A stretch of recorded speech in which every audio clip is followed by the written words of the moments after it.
सबसे पहले तो सब भाई लोगों को रमजान मुबारक। अब 15 दिन बचे हैं और मैं बहुत चाहता था कि आपसे बात करूं रोजों के बारे में। रोजों के बारे में मेडिकली कुछ चीजें बड़े ध्यान से समझने वाली हैं।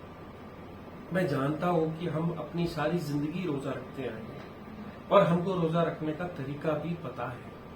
बट वो बच्चे जो पहली बार रोजा रख रहे हैं, अगर आज रात को 2 बजे सोएंगे और सुबह 4 बजे उठ के सेहरी करेंगे तो उनको भी हैबत हो सकती है। हमारे घर में कोई ना कोई बुजुर्ग भी होगा जो एक आधा रोजा रख के फिर छोड़ पाता होगा कि भाई नहीं, मेरे शरीर नहीं मान रहा है। हमारे घर में कुछ ऐसे भी लोग होंगे जिनको बीपी, शुगर, थायराइड, वजन, सांस फूलना ये सब है और वो जवानी होते हुए भी मुश्किल से कोशिश करते हैं कुछ रोजे रखने की, सारे नहीं रख पाते हैं। रमजान के 30 फर्ज रोजे कैसे रखे जाएं, मेडिकली क्या चीज आपको बेहतर कर सकती है, जरा ध्यान से सुनिए। रोजों के 15 दिन पहले हम सब लोग अपना पहले टाइम ठीक करेंगे। हम सुबह 9 बजे उठते हैं, रात को 9 बजे अपना नाश्ता करते हैं, सुबह 9 बजे नाश्ता करते हैं। इसको सबसे पहले आप बदल दीजिए। घर में सारी लेडीज सुबह 4 बजे नाश्ता बनाना शुरू करिए।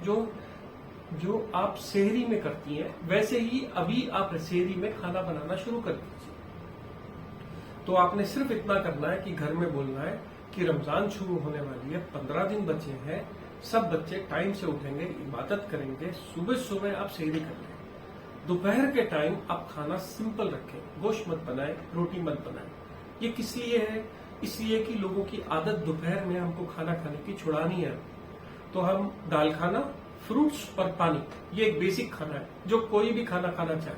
फर्ज करो बच्चा सुबह 4 बजे की जगह 9 बजे उठा और आपकी बात नहीं मान रहा है तो चिंता मत करो, 2-3 दिन में हल्के हल्के वो आपके साथ आ जाएगा, क्योंकि ताजा नाश्ता सुबह 4 बजे मिल रहा है। उसके बाद आप सबका नाश्ता डब्बे में बंद करके दे दीजिए। जो 9 बजे उठेगा उसको बासी मिलेगा, ताजा नहीं मिलेगा। अब दोपहर में आपने दाल खाना बनाया, इससे लेडीज को भी आराम मिल गया, बड़ा कुछ बनाना नहीं पड़ा। आपने अपनी इबादत करी, सारा दिन अपने कामा खत्म किए। बट शाम को इफ्तारी अच्छी बनाइए, क्योंकि देखिए सेहरी भी अच्छी नहीं हुई, दोपहर में भी दाल खाना बना, तो इफ्तारी तो अच्छी होनी चाहिए। अब बच्चे शौक में आपके साथ जुड़ करके सेहरी इफ्तारी करना शुरू कर देंगे। एक 5 दिन गुजरेंगे, सारे लोग टाइम से उठ रहे हैं, टाइम से उठ के अपनी इबादत कर रहे हैं, टाइम से अपना नाश्ता कर रहे हैं, दोपहर में खाना लाइट कर दिया है सबने और अच्छा खाना इफ्तारी में खा रहे हैं। ये होने के बाद आप दोपहर में दाल खाना भी बनाना बंद कर दो, सिर्फ फ्रूट्स और पानी। अब आप सेकंड स्टेज में आ गए, जिसमें आप सिर्फ नाश्ता जो सुबह का सेहरी है और रात का इफ्तारी का खाना खा के आपको सारा दिन हैबत नहीं हो रही। अब आप सिर्फ दोपहर में अगर बहुत भूख या प्यास लगे तो भाई लोग मेरे, सिर्फ फ्रूट्स खा लीजिए और पानी पी लीजिए। कुछ हिम्मत तक वो 7 बजा लीजिए, जैसे कि हम रोजों में कोशिश करते हैं कि हम 7 बजा लें। और कुछ दिन बीते तो आप फ्रूट भी बंद कर दीजिए, सिर्फ पानी से काम चलाइए। सुबह अपना सेहरी करिए, शाम को इफ्तारी करिए, दोपहर में सिर्फ पानी से काम चलाइए। अब रमजान आने को है कल को, तो आज के दिन सब लोग एक एक्स्ट्रा रोजा रख के देखिए, या रोजा जैसा रख के देखिए, या नफील रोजा रख के देखिए, या ट्रायल रोजा रख के देखिए, या मैं देखूं कि भाई कल मेरे को रोजा रहना है, आज अगर मैं दोपहर में पानी ना पीऊं तो क्या हैबत होती है। अगर आप सब लोग एक रोजा पहले एक्स्ट्रा रख के देखेंगे तो उसका अलग वो शबाब भी मिलेगा। पर किसी वजह से अगर किसी को रोजा नहीं रखा गया तो उसके दिल में ये भी सुकून होगा कि मैं 15 दिन तैयारी किया, फिर भी मुझे ऊपर वाला इजाजत नहीं दे रहा, तो जाने दो, मैं किसी को खाना खिला के कुरान के फर्ज के हिसाब से अपने फर्ज पूरे कर लूंगा और रोजा नहीं रह पाऊंगा। अगली बार फिर इसको ट्राई करें। तो बेसिकली ये हिदायत उन भाई लोगों के लिए है जिनके परिवार में बीमार लोग, बुजुर्ग लोग, या पहली बार रोजा रखने वाले लोग, या जिनको लगता है कि हम रोजे नहीं रह पाए और इस बार कोशिश करें।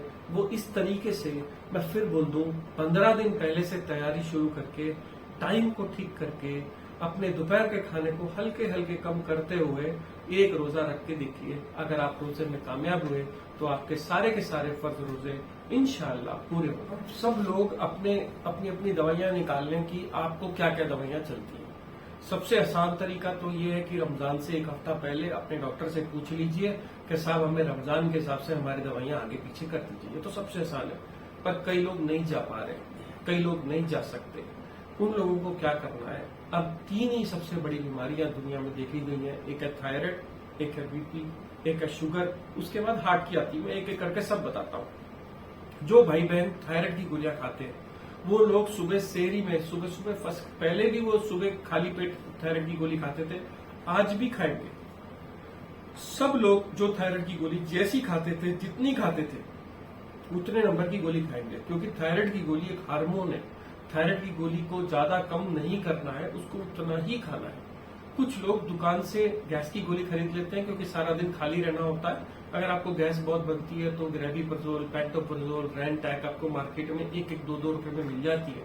एक पत्ता ले लीजिए, कभी कभी सेहरी में खाने को लगे तो खा लीजिए। अब बची बीपी की गोलियां। मैं कोशिश ये करता हूं कि जब आप रजा खाते हैं तभी बीपी की गोलियां खाएं। अगर आपकी बीपी गोली बस 1 चल रही है तो कोशिश करें उसे इफ्तारी में कर दीजिए। अगर आपकी बीपी गोलियां 2 चल रही हैं तो आप कोशिश करिए एक छोटी वाली सेहरी में खाइए, बड़ी वाली इफ्तारी में खाइए, जिससे कि दिन में बीपी लो नहीं होना। अगर किसी गोली से बहुत यूरिन आता है तो वो गोली को इफ्तारी में करिए, क्योंकि आपका सारा दिन पानी नहीं सूख जाना।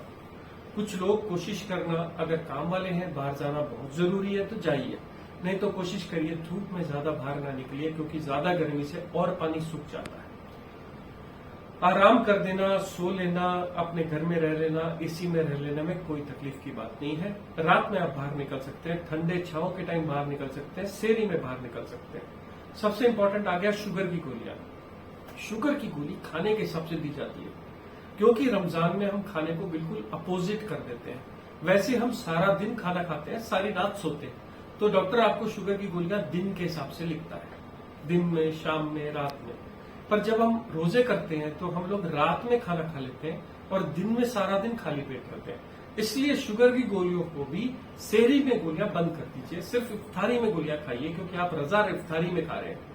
अगर कोई इंसुलिन वाला भाई बहन वाला है तो वो भी अपना क्या कर सकता है कि अपनी गोली बंद करके इंसुलिन की डोज को कम कर सकता है। कैसे? अगर आप पूरी रजा खा रहे हैं तो इंसुलिन की डोज पूरी, अगर आप आधी रजा खा रहे हैं तो इंसुलिन की डोज आधी, अगर आप रजा में कुछ भी नहीं खा रहे, ना बराबर खा रहे हैं, तो कोशिश करिए इंसुलिन की गोली या शुगर की गोली को बंद कर दीजिए सेहरी में, और ये चीज आप अपनी इफ्तारी में कर लीजिए। शुगर वाले, बैड शुगर वाले कोशिश करें अपनी बीपी या शुगर को इफ्तारी के बाद एक बार चेक जरूर कर लें। दूसरी चीज, खाने में रमजान में कई बार गोश्त और मिठाई आती है, बहुत जरूरी है, क्योंकि ये हमारे रिवाज का हिस्सा है। हम लोग इफ्तारी करते हैं, घर में भी बनाते हैं। तो मैं आपको कुरान में लिखी गई एक लाइन की एक बात सुनाता हूं कि ऊपर वाला फरमा रहा है कि मैंने तुम्हारे लिए खाने को सब कुछ इस धरती पर बनाया और तुमको मेरे लिए बनाया कि तुम मेरी इबादत करो। तो जो अल्लाह मियां ने बनाया है वो सब खा सकते हो। वो क्या है? वो रोटी है, चावल है, सब्जी है, गोश्त है, पानी है, फ्रूट्स है, सलाद है। क्या चीज अल्लाह मियां ने नहीं बनाई? उस फ्रूट का जूस अल्लाह मियां ने नहीं इजाजत दी, उस जूस से गुड़ अल्लाह मियां ने इजाजत नहीं दी, उस गुड़ की शक्कर अल्लाह मियां ने इजाजत नहीं दी, उस शक्कर से बनी शराब, उस शक्कर से बने चॉकलेट्स, उस शक्कर से बनी टॉफियां, उस शक्कर से बने मिठाइयां रोज की इजाजत नहीं है। आप त्योहार मना सकते हो। पैगंबर साहब की भी एक लाइन थी कि 2 रोजे नहीं, 2 ईद, 1 बार शोरखुरमा, 1 बार बकरीद। अगर मैं गलत नहीं हूं तो उन्होंने मिठाई की इजाजत साल में 1 बार दी थी। प्रॉब्लम कहाँ आ गई? शक्कर तो 1400 साल से है, पर शुगर की बीमारी, हार्ट अटैक की बीमारी आज क्यों आ रही है? इसके 2 सबसे बड़े कारण हैं। पहले शक्कर बहुत महंगी होती थी, सिर्फ एक अमीर लोग या गरीब या मिडिल क्लास जनता साल में 1 बार मिठाई बनाती थी। आज की तारीख में शक्कर सबके घर में आ गई। अच्छी बात है आना, बट अब हम रोज मिठाई बना रहे हैं, रोज शोरखुरमा बना रहे हैं। शोरखुरमा बनाने का कंसेप्ट ये था कि हम साल में 1 बार इकट्ठे हों, बैठें और हम खुशी मनाएं उस दिन की। और आज हम क्या कर रहे हैं? रोज शाम को मिठाई बना लेते हैं या मिठाई लाके खा लेते हैं, या मीठे में क्या बनाए पूछ लेते हैं। अगर आप मुझसे पूछते हो मीठे में क्या बनाए, तो उसका बना हुआ मीठा खजूर, उसका बना हुआ मीठा सेब, उसका बना हुआ फल, जिस भी तरह का आपको मिलता हो उसी से बिस्मिल्लाह करिए। अगर आपको शोरखुरमा भी खाना हो तो उस प्लेट में 1 पीस अल्लाह की बनाई मिठाई चाहे वो सेब हो, चाहे वो पपीता हो, जो भी कुछ हो, खजूर हो वो भी ठीक हो, बिस्मिल्लाह करते वक्त जरूर बोलिए तेरे नाम से पहली मिठाई खाता हूँ, उसके बाद शोर खुरमा खाता हूँ, जिसकी इजाजत तूने साल में एक बार दी।